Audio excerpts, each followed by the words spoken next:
Un peu comme j'expliquais tantôt, c'est vraiment plus l'optique de s'affirmer en tant que communauté, pas avoir peur, que notre culture vaut quelque chose.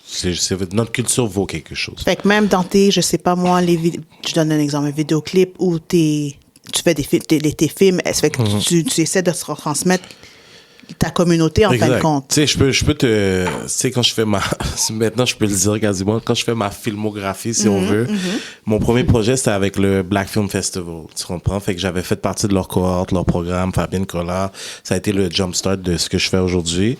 Et, tu sais, l'optique qu'ils m'ont donné, c'est parlez-nous de la réalité de c'est quoi être une personne noire à Montréal.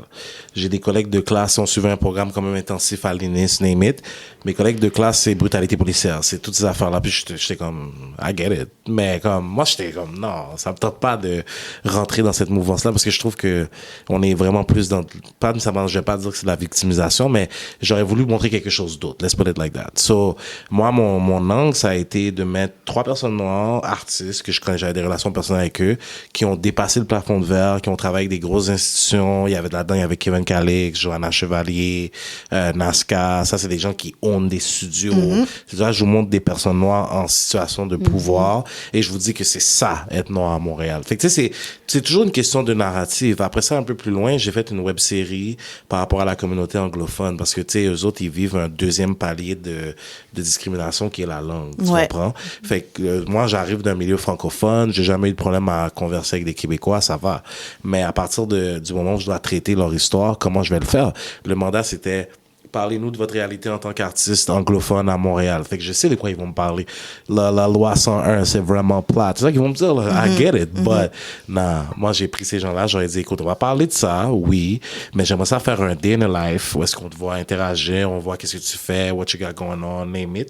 Puis tu sais, j'ai eu des gens là-dedans que j'ai réussi à montrer un autre côté de ces personnages. Je sais pas si tu connais Ricky D. Je pense que ça me dit quelque chose. C'est un promoteur. Il est là since the 90s. He's a tall guy. Super imposant.